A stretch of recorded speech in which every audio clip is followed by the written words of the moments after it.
Hola, comenzamos con el último video sobre este tema 8 que trataba de ecuaciones de difusión en una dimensión. Lo que vamos a ver ahora es qué ocurre cuando tenemos condiciones de borde no homogéneas dependientes del tiempo. Entonces estamos considerando el caso en que U de, por ejemplo, condiciones de borde tipo Dirichlet, en que U y B son los datos de temperatura en los extremos, pero que no es constante con el tiempo. Lo que hacíamos en el caso anterior, cuando A y B eran constantes, era buscar una solución estacionaria que cumpliera la ecuación diferencial y las condiciones de borde, y nos daba una fórmula como esta: B menos A sobre L por X más A. Esa es una función lineal, por lo tanto cumple esta condición, y la derivada con respecto a t es 0, perdón, o sea que estas dos cosas dan 0, por lo tanto es solución de la ecuación. ¿Qué ocurre cuando la A y la B dependen del tiempo, o una de las dos depende del tiempo? En ese caso, si defino esta función W, lo que va a cumplir es que la W derivada con respecto a X dos veces va a ser 0, pero la W derivada con respecto a T no va a ser 0, porque si derivo con respecto a T esta W, me queda derivar la A y la B con respecto a T, que es lo que tenemos escrito acá. ¿Sí? Aquí ya hemos usado que esto da 0. Igualmente podemos intentar hacer esto para tener una W que cumpla las condiciones de borde. Ahora, ¿qué debe cumplir una función B para que B más W sea solución? Bueno, en ese caso nos conviene llamar, si quiero que B más W sea solución, la B, cuando miro el operador diferencial aplicado a la B, no tiene que ser 0 porque sumado W no me va a dar 0. Tiene que ser justamente lo opuesto que me da W. O sea, si esto es L de B, esto es L de W, de tal manera de que L de B más, ¿sí? Pero observemos que aquí hay un menos, más L de W, que es lo mismo que L de B más W, que es la U, es 0. Ahora sí, esta B puede cumplir condiciones de borde homogénea para que sumada a la W valga lo mismo que tiene que valer la U, y la condición inicial de la B será la F que tenía que cumplir la U menos lo que vale la W en X0. Entonces vemos acá que para resolver un problema con condiciones de borde variables en el tiempo, o sea, dependientes del tiempo, necesariamente hace falta saber resolver problemas con términos de fuente no homogéneo. Aunque uno dijera yo solamente estoy interesado en resolver problemas homogéneos, si me interesa resolver condiciones de borde no homogéneas, necesariamente necesito resolver problemas con términos fuente.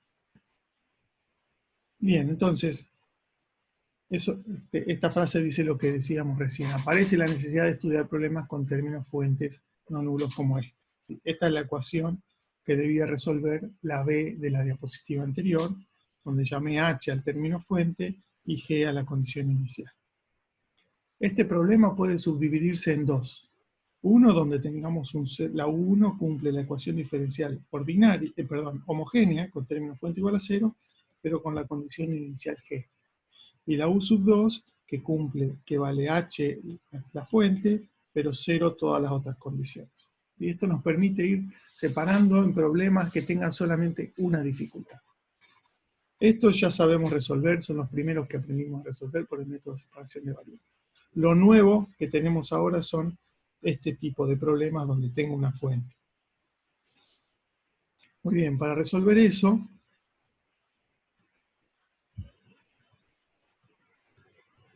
antes de resolver eso, entonces quiero escribir un poco a qué llegamos. Si yo tuviera un problema general donde tengo una fuente, tengo condiciones de borde A y B y tengo una condición inicial F, a ese problema lo voy a dividir en tres, de alguna manera. Voy a definir W, la función que cumple las condiciones de borde. Y U1 y U2 van a ser las dos soluciones que sumadas a W me dan una solución U del problema original. ¿Quién es la U1? La U1 es la que cumple el problema con condiciones, con términos fuente igual a 0, condiciones de borde igual a 0, y un dato inicial que es la F original menos la W en 0. Y la U2 es la que cumple todas las condiciones de borde y las iniciales iguales a 0, homogéneas, pero en el término fuente dejo la Q original y el L de W. Es decir, donde L era el operador diferencial. Bien, aquí tengo poco lugar para escribirlo, pero si uno resuelve con esta W, esta U y esta U2, define la U de esta manera, puede verificar que esa U cumple todas las igualdades de esta ecuación diferencial. Eso está escrito en el apunte con mucho detalle, pero también es simple de verificar. Es un buen ejercicio hacer esa verificación usando que tengo un operador lineal, por lo tanto, cuando yo le aplique L a U, es lo mismo que aplicarle L a cada una de ellas. L de W me va a dar esto que está escrito acá. L de U1 me va a dar 0. L de U2 me va a dar esto. L me va a dar esto, que restado me queda Q. Por lo que me da Q. Y después las condiciones de borde son un poco más sencillas. Bien, la pregunta ahora es, ¿cómo se resuelve un problema como este? Este es el único tipo de problema que todavía no aprendimos a resolver. La respuesta para problemas lineales, para encontrar una solución analítica, está dada por lo que se conoce por el principio de Duhamel, que lo vamos solamente a enunciar. Y dice lo siguiente. Si quiero resolver una ecuación como esta, tengo ahora todas condiciones de borde 0, condición inicial 0, pero tengo un término fuente. Este es mi problema. El principio de Duhamel dice, esto se puede resolver si yo sé cómo resolver problemas con término fuente igual a 0 y condición inicial no homogénea, como el primer ejemplo que resolvimos. Entonces observemos lo siguiente, dice, sea h una función C2, necesito que esta h sea suave. Bueno, está bien, suave. Y ahora vamos a considerar una familia de problemas. Fíjense esto. Ahora voy a tomar S, vamos a marcar el S. Voy a tomar un S fijo, que lo voy a pensar como si fuera un parámetro, y mi intervalo, mi fijo. Y voy a pensar en la ecuación, acá hay una K, o sea que aquí me faltó la K. Esta es la ecuación W sub T menos K por WXX igual a 0. Es la misma ecuación, pero homogénea. La estoy pensando para X entre 0 y L y para T mayor que S. Es decir, que estoy pensando que S reemplaza el 0 de este problema. Fíjense que estoy pensando en la ecuación diferencial para T mayor que S, las condiciones de borde para T mayor que S, y la condición inicial, en lugar de pensarla en T igual a 0, la estoy pensando en T igual a S. O sea que esta W, para cada S puesto en esta columna, planteo este problema. Entonces, tengo un problema como los que sé resolver. Lo puedo resolver por el método de separación de variables y la solución me quedará con una serie de Fourier que depende de esta h de x. ¿Sí? La s tengo que pensar aquí que está como un adorno. Podría pensar que la pongo como un parámetro ahí de subíndice y lo saco de aquí. La saco de aquí y la pongo ahí. Perdón. Ahí sí la dejo como está. Okay.